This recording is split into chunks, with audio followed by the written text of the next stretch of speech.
Bakshi sir, आपसे शुरू करता हूं। और आपने सुना होगा मुशाल मलिक, यासीन मलिक की बीवी सपना पालकर बैठी थी कि बीएसएफ के जवान के बदले पाकिस्तान सौदेबाजी करे। सपना तो टूट गया, लेकिन पाकिस्तान कैसे घुटनों पर बल आया यह भी जाहिर हो गया। और यह भी जाहिर हो गया कि यासीन मलिक को खाद पानी देकर इस हिंदुस्तान में कुछ सियासी धड़ों ने कितनी बड़ी गलती की है, जो आतंक कितना बड़ा नासूर बना, खासतौर पर जम्मू कश्मीर में।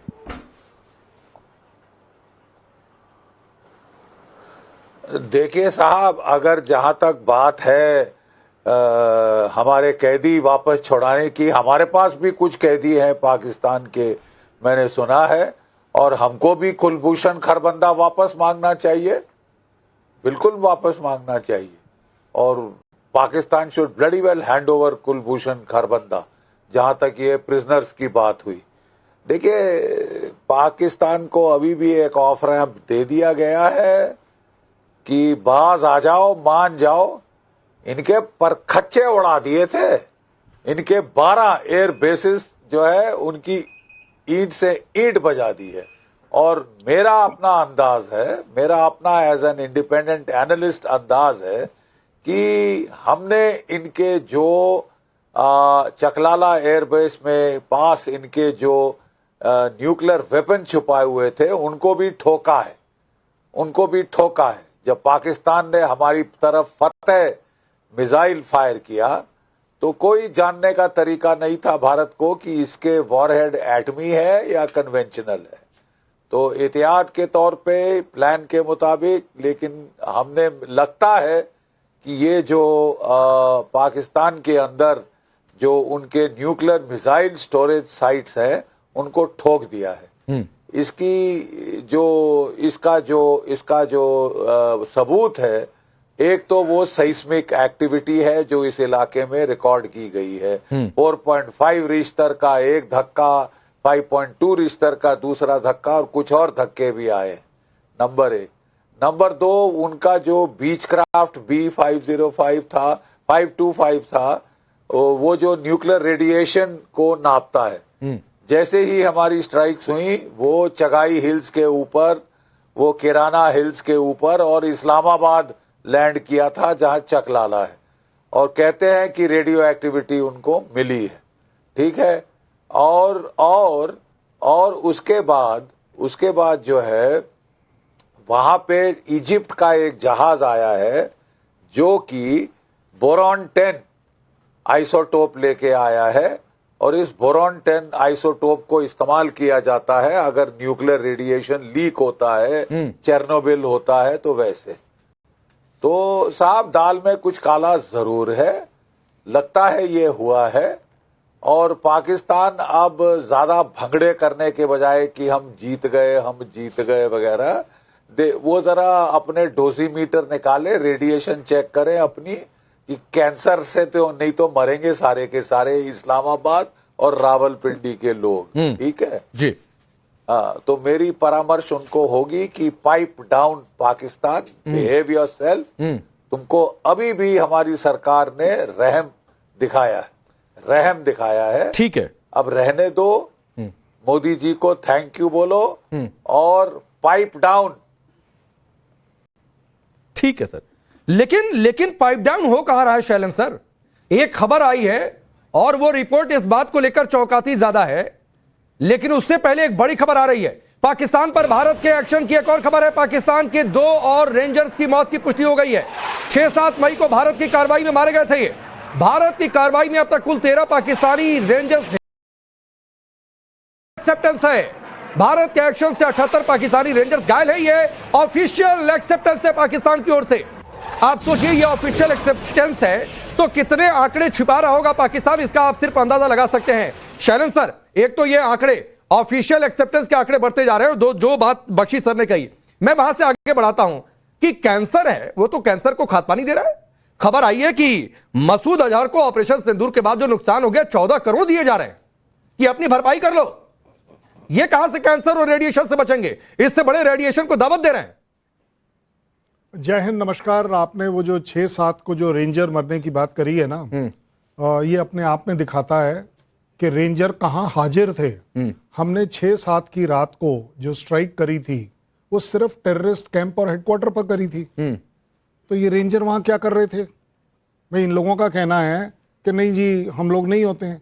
मैं आपको अगर 2 से 2 जोड़ने के लिए अगर दिखाऊं, ये जो फ्यूनरल हो रहा था जिसमें सारे फौजी पहुंचे थे, कोर कमांडर पहुंचे थे, वो क्यों पहुंचे थे? क्योंकि हमने जो स्ट्राइक करी थी 6-7 वाली, उस में हमने पीओके में जो कैंप थे उनके ऊपर करा, और पाकिस्तान में जो इनके हेडक्वार्टर थे उन पर किया, टेररिस्ट हेडक्वार्टर। अब टेररिस्ट हेडक्वार्टर में कौन होता है? अफसर होगा, बड़ा अफसर होगा, ठीक है ना? तो यहां पर वो आईएसआई और पाकिस्तान आर्मी के वो हैंडलर, ट्रेनर्स थे जिनकी मौत हुई। तो जायज बात है कि जी उन्हें सलामी शस्त्र देने पूरी की पूरी फौज आ गई। अब इसी तरह 6 और 7 की रात को मुझे बता दीजिए ये रेंजर वहां कर क्या रहे थे? ट्रेनिंग लेने गए होंगे। हाँ, तो मतलब ये अब पाकिस्तान अपने आप अपने उसमें फंस रहा है कि चलिए जी वहां 6-7, अरे यार 8-9 झूठ बोल रहे थे तो 2 थोड़ा अगला झूठ बोल देते, क्या बड़ी बात है? इंटेलिजेंटली झूठ बोल देते। अब जहां तक बात आ रही है ना, ये जो कौन सा किराना स्टोर जो है, किराना हिल्स, नहीं किराना, अच्छा स्टोर नहीं, अच्छा नहीं मेरे को नहीं पता था, आई एम सो सॉरी। वो स्टोर सर, वो न्यूक्लियर वाला स्टोर जिसका जिक्र बख्शी सर कर रहे हैं। हाँ अच्छा हो सकता है, लेकिन मुझे इसके बारे में नहीं पता, और कृपया कर मुझसे बिल्कुल मत पूछिएगा कि वहां किसने मारा, क्योंकि मैंने नहीं मारा, ये पक्की बात है, ये मैंने नहीं मारा है। क्यों भाई साहब, मेरे एयर चीफ ने भी बोला है कि मैंने नहीं मारा। अब ये खुद डिसाइड कर ले किसने मारा है, कैसे मारा है, बट अपने आप में ये काफी प्रूफ है कि वहां पर रेडिएशन पाई गई, वहां पर एक रेडिएशन को फाइट करने के लिए मटेरियल लाया गया, एक जहाज ने उसको नोटिस किया। अब ये किसने किया किसने नहीं किया ये तो पाकिस्तान ही बताएगा, क्योंकि अपने आप में इतनी बड़ा हादसा होना। एक बात बताइए, इस पूरे हादसे का सबसे बड़ा फायदा किसको हुआ? कि अगर किराना स्टोर पर कुछ भी होता है तो उसका फायदा किससे मिलता है? तो आप कह रहे हैं कि वो खुद ही रेडिएशन करा दिया कि भारत से बच जाए, यूएस बीच में आ जाए। मैं तो ये भी ग्रांट करने को तैयार हूं कि पाकिस्तानी थोड़े से कॉम्पिटेंट नहीं होते हैं। भाई एक्सीडेंट हो गया होगा, एक्सीडेंटल भी हो सकता है, जो भी होना होता रहे। ज्यादा बड़ी बात यह है कि पाकिस्तान को इसका सबसे बड़ा फायदा मिला, क्योंकि उसने ये जो so called nuclear bluff, nuclear blackmail हमें तो कर नहीं पाया, वो यूएस को कर बैठा कि देखिए जी कुछ होने वाला, हो गया, मार दिया, पीट दिया। और आपने देखा कि एकदम से काफी बड़ा रिएक्शन हुआ कि मेरे ख्याल 4 से 6 घंटे के अंदर बात कहीं से कहीं एकदम और पहुंच गई। तो इसलिए मैं ये कभी नहीं कह पाऊंगा, और मैं रादर ये जरूर कहूंगा कि देश इतना इररिस्पॉन्सिबल नहीं है हमारा कि हम जो करें उसको हम ओन अप ना करें। हम ओन अप करते हैं। हमने आपकी 11 जगह पर मारा, हमने आपको ओन अप करके बता दिया, हमने आपको प्रूफ दे दिया। आप एक बात बताइए, पाकिस्तान ये क्यों नहीं कह रहा कि हाँ जी इंडियन स्ट्राइक हुई है? ये क्यों नहीं बोल रहा ऑफिशियल? आईएसपीआर को बोलिए डिक्लेयर करे, है हिम्मत उसमें डिक्लेयर करने की? कहीं पाकिस्तान की किसी ब्रीफिंग में अगर ये हिम्मत करने की है तो बताए कि हाँ जी ये हमारे इंडियंस करके गए। इसका मतलब और हो जाएगा अपनी किरकिरी करा लोगे कि आप एक और क्रेडिट दोगे। ठीक है आरएसएन सिंह सर, जो बातें शैलेंद्र सर ने कही, जो बातें बख्शी सर ने कही, तो वो तो बातें पाकिस्तान पर सवाल खड़ा करती हैं, लेकिन ये बड़ी बात है कि एक बार फिर से ये जब खबर आ गई है तो आईएमएफ को सोचना पड़ेगा। सोशल मीडिया पर क्या क्या आईएमएफ के लिए कहा गया, मैं नहीं उधर जाना चाहता हूं, क्या क्या उपनाम दे दिए गए, लेकिन 14 करोड़ मसूद अजहर को 20,000 21,000 करोड़ का लोन मिला, 3 दिनों में 32,000 जितना लोन नहीं मिला उससे ज्यादा का नुकसान हो गया। तो फिर तो शैलेंद्र सर की बातें सही कि ये रेडिएशन की आड़ में बच गया पाकिस्तान। नहीं, अगर वो पैसा नहीं देंगे उसको तो ये सारी जिहादी तंजीमें जो है वो तहरीके तालिबान पाकिस्तान में शामिल हो जाएगी। तहरीके तालिबान पाकिस्तान क्यों खड़ा हुआ?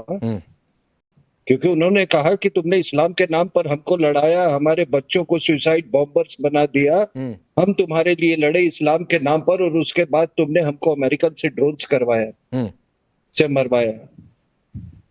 तो वो कहते कि तुम कहाँ के मुसलमान हो? पंजाबियों को कह रहे तुम तो हमारी पैदाइश हो, और तुम कहाँ के मुसलमान बन गए आज के? तो यही होगा इनके साथ। और ये कौन सी ये जानी हुई बात है कि यही इनके फ्रंट लाइन सोल्जर्स हैं। आप बताओ ना, पाकिस्तान आर्मी जो खाकी पहनती है वो कब लड़ी है? पिछली बार कब लड़ी है? वो ज़रबे अज़्म में लड़ती है, वो बलोचियों के खिलाफ लड़ती है। आपके खिलाफ तो उन्होंने कभी लड़ा नहीं, लड़ते तो यही लोग हैं।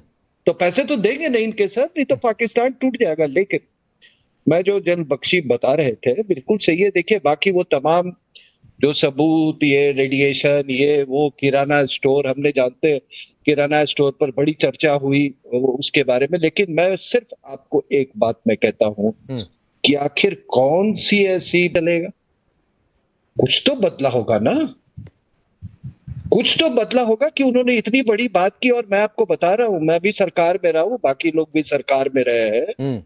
ये जितने ये जो स्क्रिप्ट्स बनते हैं ना, जो प्राइम मिनिस्टर मैसेजिंग करता है, एक एक वर्ड को नाप तौल के, एक एक वर्ड को नाप वेरी मेजर्ड किया जाता है। तो क्या बदल गया साहब कि प्राइम मिनिस्टर कह रहे हैं कि अब ये ब्लैकमेल नहीं चलेगा? क्या पाकिस्तान का न्यूक्लियर आर्सेनल डिस्ट्रॉय हो गया? क्या वो उसके नियंत्रण में नहीं है? क्या हम इस नतीजे पर पहुंच गए हैं कि पाकिस्तान के पास जो न्यूक्लियर आर्सेनल था वो अब उसका एग्जिस्टेंस इंश्योर नहीं कर सकता? और अब पाकिस्तान की अगर न्यूक्लियर डॉक्ट्रिन देखें सर, तो पाकिस्तान की जो फर्स्ट यूज न्यूक्लियर डॉक्ट्रिन है वो कहती है कि हमारे लिए 4 रेड लाइंस। पहला रेड लाइन है कि आपने, अगर हमारे किसी मेजर सिटी को आपने कन्वेंशनल